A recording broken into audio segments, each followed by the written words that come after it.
Sarah lived alone in a small town nestled between dense woods and an old river that wound its way through the countryside like a forgotten memory. Her days passed quietly, the staccato of her isolated existence punctuated only by the occasional creak of the aging house she inherited from her grandmother. The nights, however, harbored a different rhythm, one filled with soundless whispers and shadowed movements that danced just beyond the reach of her senses. It began with the missing keys. At first, she dismissed their absence as a minor inconvenience, attributing it to absent-mindedness.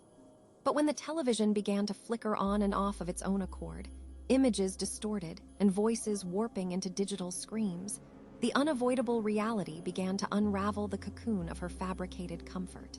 Sarah started to hear faint footsteps in the hallway at night, too rhythmic and purposeful to be the groaning of old wood and faulty pipes. Each morning, she discovered small objects, a photo frame, an old book, the family heirloom clock, subtly moved or facing new directions as if some invisible presence was carefully, considerately marking its passing. Reassurances from friends only deepened her growing unease, for when they visited, the occurrences ceased, like a predator wary of larger prey. During one particularly cold and desolate midnight, Sarah awoke to the sound of breathing. It was heavy, labored, yet unmistakably human. Her pulse raced, and her breath hitched as she lay frozen beneath the oppressive weight of dread. Summoning a trembling shred of courage, she flipped on the bedside lamp, its glow slicing through the darkness to reveal nothing, only the unsettling stillness of the room mocking her terror. The pattern continued for months.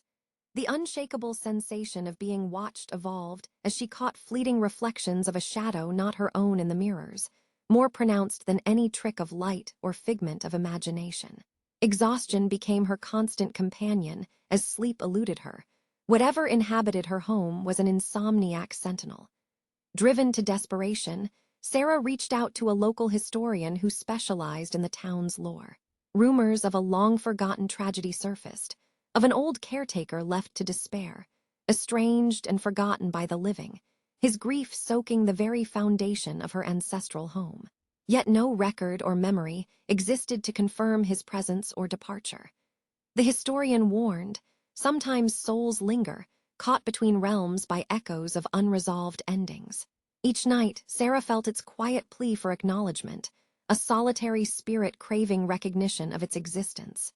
One morning, determined to end the haunting, Sarah placed a slender notebook beneath the grandfather clock, which, despite being unwound for years, began to tick in rhythm with a heart no longer beating.